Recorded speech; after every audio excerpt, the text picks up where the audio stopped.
Lucas 10, verso 38. Vamos orar ao Senhor. Pai Celeste, nós queremos agradecer o Teu nome pela Tua palavra que é lida, porque a Tua palavra é viva e eficaz. Queremos, ó Deus, mais uma vez, tirar lições ou lição para a nossa vida e compreender, ó Deus, a Tua palavra. Abençoa cada vida, cada mente que está em Tua casa nesta noite, com o aprendizado da Tua palavra, com consolo e conforto que vem do Senhor. Fica, pois, conosco, nos abençoe, em nome de Jesus. Amém.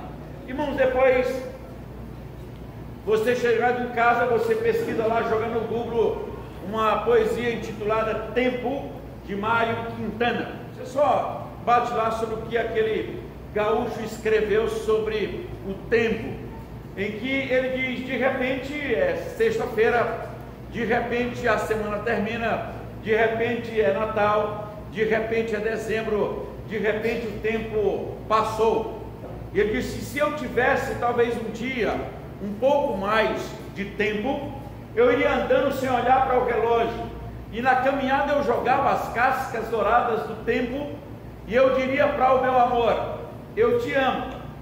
E aí ele vai descrevendo de uma forma poética e interessante entre o tempo e o viver, entre o tempo e o conviver, entre o tempo e o existir, entre o tempo e o coexistir. E ele diz que algumas pessoas, por medo de ser feliz, então eles deixam até de amar ou de se juntar, mas vale a pena depois você dar uma olhada para saber o que você tem feito do seu tempo. E aí a pergunta é, se você tivesse o privilégio de hospedar Jesus Cristo em sua casa, qual seria a sua maior preocupação? Se o Cristo dissesse, como disse para Zaqueu, hoje mesmo me convém almoçar em tua casa. Marta e Maria tiveram o privilégio de ter Jesus Cristo em casa. E aí essas duas mulheres tiveram duas preocupações completamente opostas. Uma se aquieta aos pés de Cristo e começa a ouvir as mensagens, as histórias sobre o reino, provavelmente que Cristo estava contando. A outra estava preocupada devia ter um colégio de apóstolos, talvez uns 12, havia alguns pés para serem lavados, havia necessidade de fazer uma comida diferente, né? A mulher tem essas coisas, toda vez que vai um visitante tem que ter uma comida diferente. Quem é que não come o que já come no dia a dia, meu Deus do céu? Mas tem que ser especial, né? E aí, a Marta estava extremamente preocupada. E Cristo vai fazer um conselho, dizer, Marta, você anda preocupada demais, pouco é necessário. Estamos chegando perto do Natal, né? Está batendo as portas. E aí eu vejo algumas mães, algumas sogras, algumas esposas, que trabalham tanto no pré desses dias, que todo mundo entra, todo mundo faz festa e ela não participa porque tem dores para tudo quanto é lado. Haja o Ducolax, Ducolax não, aquele outro que relaxa os músculos, né? A Tandrilax, para relaxar músculo. Por quê? Porque não dá, trabalha demais, corre demais, arruma demais, e às vezes os demais familiares deixam tudo e literalmente comprei aquele papel de João 7 e cada um foi para a sua casa. Então fica o resto lá para alguém arrumar 3 dias depois, botando as coisas em ordem. Então vamos pensar sobre o tempo e o coração. O tempo passou, mas será que o coração mudou? Porque as preocupações são as mesmas. E aí você diz, não, se eu tivesse o privilégio de receber Cristo em minha casa, eu agiria de forma bem diferente da Marta. Mas uma surpresa que às vezes passa despercebida é que o Cristo não só está em sua casa, como está no seu coração. Você é um hospedeiro de Cristo, Cristo mora no seu coração, mas aí como que você tem tratado? Tem conversado com Ele? Tem lido a sua palavra? Tem meditado? Ou de novo, a correria, a ansiedade, a expectativa tem roubado o seu tempo? E aí, como podemos pensar como Mário Quintana, se tivéssemos mais um tempo, então eu agiria de forma diferente. O que a Bíblia nos ensina é que aos pés de Cristo tem algo mais importante do que a correria do dia a dia, mas nossos dias ele é tão sufocante, tanta correria, que não se fala mais em meditação, entrar no quarto, fechar a porta e orar. Parece que nada mais dá tempo para oração. Somos consumidos aí pelo celular, por algumas outras coisas da mídia, e aí as orações estão ficando em segundo plano. Será que não há uma armação do inimigo para que tirem a atenção, para que você não ore mais? Porque nós poderíamos pensar assim, bom, se eu fosse a Maria, né, está no verso 38, e diz que indo eles de caminho, entrou Jesus numa casa, e aí recebeu uma mulher chamada Maria, hospedou-se na sua casa, e ela tinha uma irmã chamada Maria, aliás, Marta, e tinha irmã chamada Maria. E talvez a Marta fique irritada porque é a irmã dela que vai dar atenção para Jesus Cristo, ela que se assenta ao pé de Cristo. E aí nós temos o Cristo no coração, e aí vamos não dá tempo, não sobrou tempo, mas deu para assistir jogo, deu para ver novela, deu para ver tantas coisas, mas não dá mais nem para ler, nem para meditar, nem para orar. Então, se o tempo e o coração, eles não trabalham na mesma cadência, porque o tempo sempre vai, ele nunca volta, e o coração, da mesma forma, caminha sufocado, ansioso e sem tempo para a sua praxe religiosa. Então a Bíblia diz assim que o tempo passou e o coração não mudou. O tempo passou e nós precisamos aprender. O tempo passou e alguém diz assim, então nada mudou. E sempre tem alguém que vai dizer, no meu tempo as coisas eram diferentes. No meu tempo de mocidade era diferente. No meu tempo de adolescência era diferente. Alguns dizem no tempo que, alguns homens, no tempo que servimos ao exército era diferente. Ontem nós tivemos 79 anos de SAF, e alguém pode pensar no tempo da SAF, lá no início, era diferente. No tempo da escola dominical, antigamente, era diferente. E aí você começa a pensar um monte de coisa, que naquele tempo foi diferente. Mas o que é que não muda? O coração do homem que continua pecador. A ansiedade pelo depois, que não dá tempo você usufruir do presente. A ansiedade por tantas coisas, que não dá para oração, e não dá para ler Bíblia. Apesar de termos a Bíblia aí no telefone, está muito fácil a leitura bíblica, mas não dá tempo mais. E aí quando alguém morre, já ouviu aquela expressão de alguém dizer, mas eu estive com ele ontem, eu estive antes de ontem, mas outro dia eu estive lá, eu ia ligar, eu ia visitar, eu ia lá marcar uma janta, um almoço. Aí sempre se lamenta quando alguém parte, porque o tempo é democrático e é cruel para todo mundo. Ele não espera você. Nós que falamos para os outros, espere. O tempo diz, eu não vou esperar, porque o tempo não espera. E aí, se temos de abraçar, é hoje. De beijar, é hoje. De viver em festa, é hoje.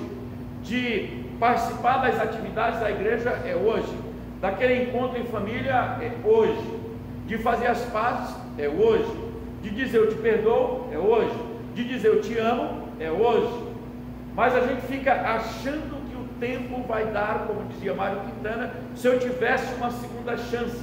E aí, nem sempre se tem a segunda chance. Então, para orar, testemunhar, dizimar, ofertar, cantar ao Senhor, adorar em espírito e em verdade, usufruir da família, é hoje, não é depois da manhã. Porque se alguém partir, alguém diz, bom, mas ele partiu feliz e a gente se abraçou e conviveu. Nós somos extremamente ansiosos, é bíblico.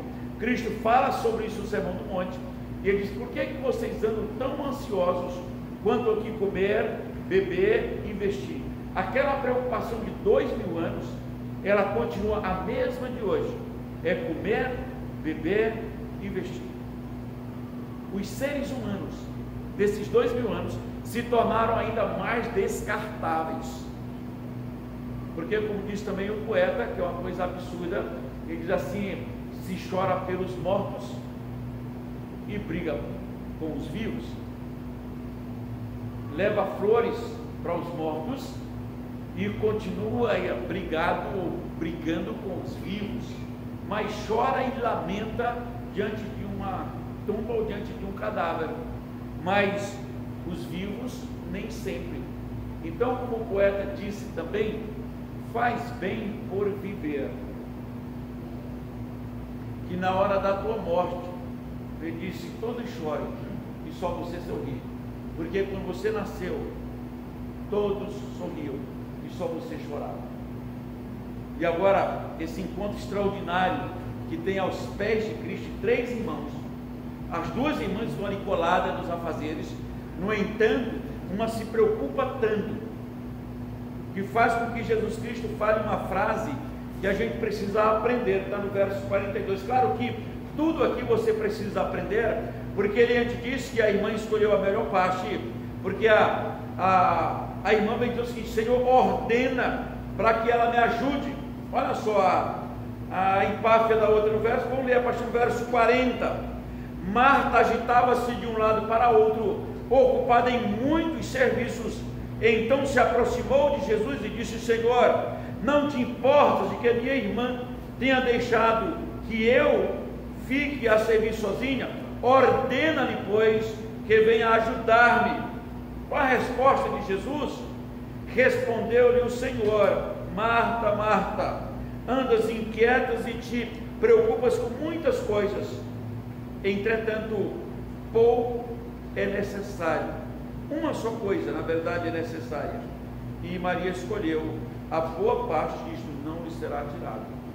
Apesar dela dizer: Senhor, ordena que ela me ajude, ele diz: olha, na verdade só uma coisa é necessária, e ela já escolheu, que era ouvir as grandezas do reino de Deus, ouvir e falar as grandezas de Deus. E disse: é a melhor parte nessa correria da vida, sabe? Há muitos que são tão sufocados que não pensam mais, não conversam mais, não se abraçam mais, e não dá tempo mais para conviver com as belezas do reino de Deus. Tão somente querem tempo. Amanhã eu faço, talvez no final do ano, talvez no ano que vem, talvez daqui a um tempo. Alguém diz assim: dá tempo ao tempo. Já viu aquela expressão que alguém diz assim, que o tempo é remédio para todas as coisas? E alguém chega e diz assim: está na Bíblia. Não, não tem isso na Bíblia. O tempo não é remédio para todas as coisas, mas Deus é o remédio para todas as coisas. Então nós estamos perto do final do ano. Cuidado com essas preocupações já de final de ano, mas observe os vivos que estão em sua volta, valorize aqueles que estão em sua volta, para que não pense que Deus te dará uma segunda chance, um novo tempo. Você só tem esse tempo. Então tempo e coração precisam caminhar ou andar de mãos dadas, e aproveitando o tempo presente para a glória do Senhor e para a sua vida de uma forma extraordinária com as pessoas que estão em sua volta. Que Deus nos abençoe e use o seu tempo e use o seu coração para amar, ser amado, para viver e conviver, e não depois de achar que alguém tem que ordenar a teu respeito para que te ajude em alguma coisa, quando Cristo disse: não, a melhor escolha a pessoa já fez, e foi ouvir sobre as grandezas de Deus. Que Deus nos abençoe. Amém. Vamos orar ao Senhor, e que esta verdade de Marta e Maria permaneça em nosso coração. Pai Celeste, nós queremos mais uma vez agradecer o Teu nome, porque só o Teu nome, ó Pai, pode ser adorado, cultuado, exaltado, dignificado no céu e na terra. E, ó Deus, ajuda-nos a fazer escolhas extraordinárias, principalmente com respeito ao reino do Senhor, com respeito, a Deus, à Tua verdade, à Tua palavra, para que se possa valorizar aqueles que estão em nossa volta, que estão próximos, para que não se peça e lamente que o tempo passou e nós não aproveitamos, mas que o nosso coração e o tempo andem juntos para a glória do Teu nome e para o nosso bem, para que nos alegremos com aqueles que se alegram, mas também choremos com aqueles que choram, mas que a Tua graça nos acompanhe em toda e qualquer situação. E a Senhor Deus, que a tua bênção excelsa e soberana e a presença de Cristo, Senhor, do tempo e nosso, e a ação e a paz do teu Santo Espírito permaneça conosco e com toda a igreja e com todo o teu povo, hoje e pelos séculos dos séculos. Amém. Amém.